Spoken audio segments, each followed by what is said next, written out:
So I'm at a house today, nice log cabin. We just finished drilling a brand new well. Drilled a new well right beside the old well. The original well was 300 feet deep, and we don't really know any information on it besides it was 300 feet deep and it didn't make much water. The new well we cut to 485 feet, and we hit like 20 gallons a minute, really far down deep, like 300 or 460 feet. So that's why we stopped at 485. Now, there were two plumbers who came out here to this residence prior to us coming here to drill the well. Now, they basically said the well doesn't make enough water. They've tried, every possible route. They put two new pumps in the well. There was originally a 4-inch pump put in, and then someone came and put a 3-inch pump. Both pumps were down at 300 feet. They thought maybe the tank was bad, so they replaced the tank. They thought the wire might be bad going from the house to the well, so they ran a wire across the top of the ground. They were literally trying everything. But I wasn't here for any of the diagnosis. I was just hired to come and drill the well and then hook the system up to the house once we had enough water, feasible water for the house. And I asked them, I said, did you check your toilets? Because checking your toilets is always like the #1 key for a well that doesn't make much water, and then you come home and then you don't have any water. Now, I want to show you what you need to look for. So we're going to start with the downstairs toilet. I have already came here and adjusted this. If you can tell the overflow right here, you can see the kind of discoloration above it and the dark staining around the back. If you come over here and look towards the back where the scum line is, you can see that right there. Well, that's where the water level used to be until I just adjusted it. There's a reason why I wanted to make this video, to show people how important this is.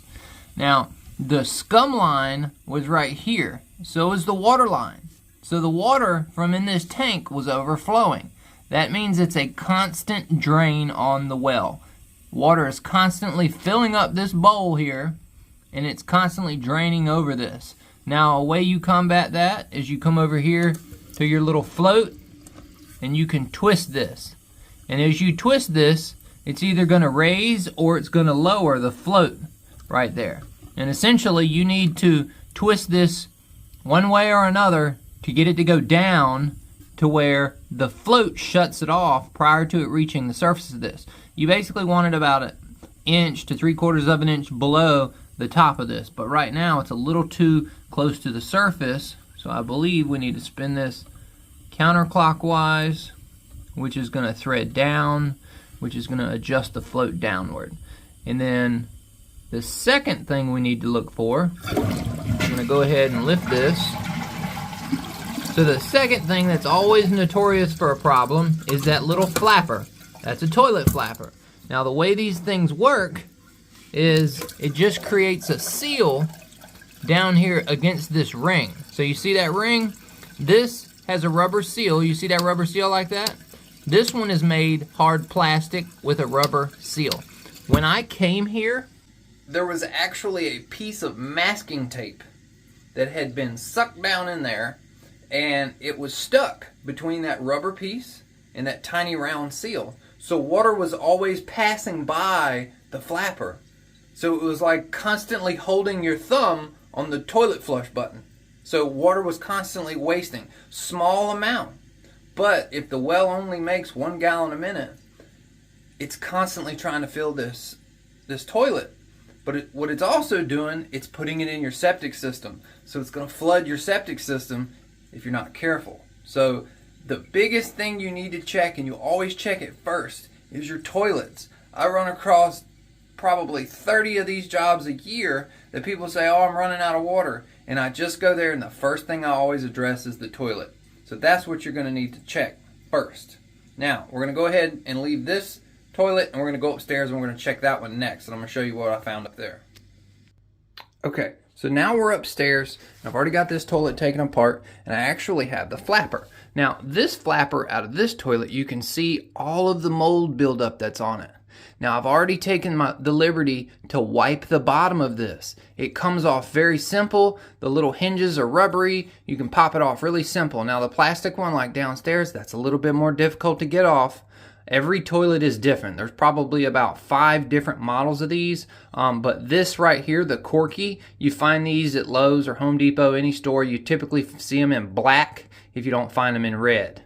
But what I recommend is to replace these about every 5 to 6 years. Once they get about 10 years old, they start to leak. And then the problem, it's going to be directly correlated from this to the well or the septic system, because you're going to be wasting water from the well and you're going to be sending unnecessary water to the septic system. And it's basically going to overload it. Now, I've taken the liberty to clean this off with a paper towel, and I reinstalled it in the toilet to see if it would seal. It will not seal. If you come here and you look at the top, you can kind of see that little bit of a lip there. Well, you can't feel it on camera, but I can feel it in person. There's an imperfection there from either the water flowing by it for God knows how long, or it's just an imperfection due to age from it like pulling it down. So it's not a smooth seal anymore. So this has to be replaced in order for the system to work correctly and not waste water while these homeowners aren't here. Now, this is a secondary home, but if they forget to turn the well breaker off, it's just going to waste water the entire time that they're gone. The well never has a rest period, and the septic system never has a rest period. That is very, very important. Now, you can come in here and you can see the sediment that's kind of built up in the corners. Yours may be black, yours may be red. If it's red, you can put a little bit of bleach in there, some, spray bottle, clean it up, scrub it. You can get a shop vac in here and you can shop vac all the sediment out. That would be good. Now, you come down here and you can see that this also has a rim like the downstairs toilet. You want to make sure, get you a paper towel. You want to make sure all this is clean. It'll get sediment buildup on it. You'll get a piece of junk or a piece of trash, something in there. Like the one downstairs had a piece of masking tape. It had fallen off of the back of this cover. What it was the like quality control decal that they had put on the back of the lid. And the decal had fallen off of this, went into the water, went down, hung right here. It just sit there just like my finger is, and it stayed there. Every time you flushed the toilet, half of it was hanging over here and half of it was hanging down there, and it prevented it from sealing. So something just as simple and stupid as a tiny little piece of tape can cause you really, really big problems. Because if I had been here prior to the fact that we drilled the well, if I had been here and found these problems, maybe they didn't need to drill a well. Who knows? But 2 other companies had been here first. When I showed up here and I finally dealt with the homeowner for the very first time, the first question I asked them, did you inspect the toilets? And they both told me no. And I'm like, really? That's really got to be the first thing that you check, is always your toilets.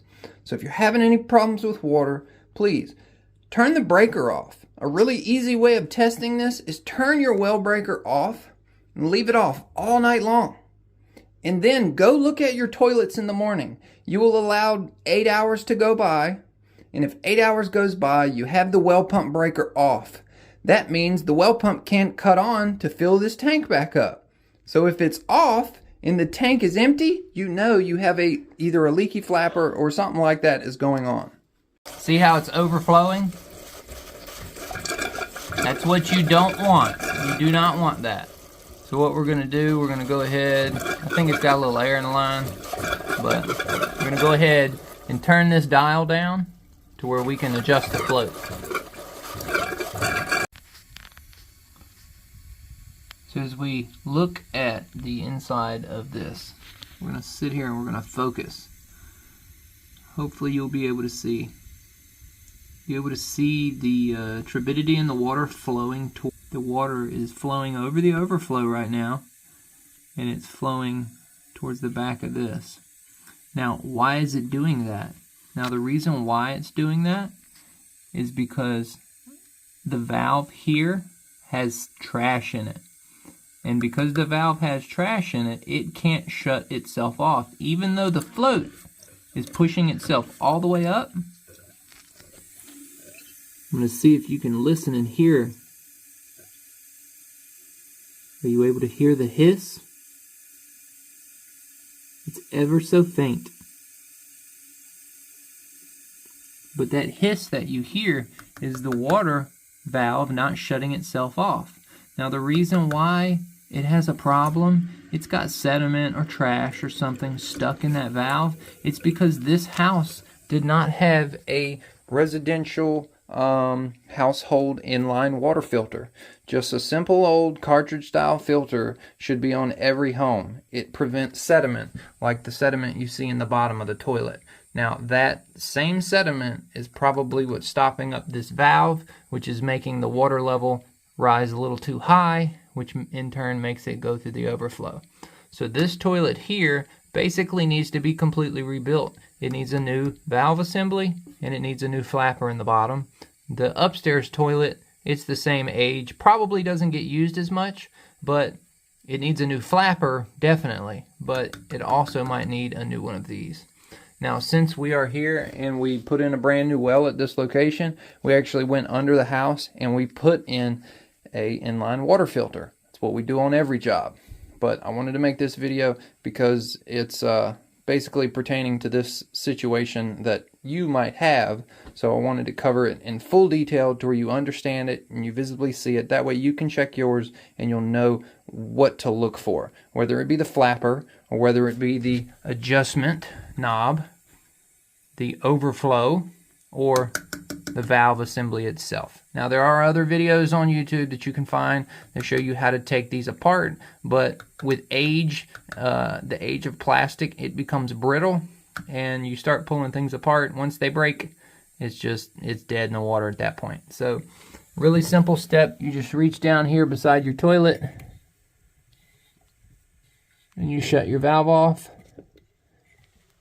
And then you could theoretically wait an hour to see if the water level drops. If the water level in the back of the tank drops, you'll know that the flapper is leaking. If you leave it on and you see it coming over the overflow and you've done everything you can, if you hear it hissing, then you'll know that the valve is bad.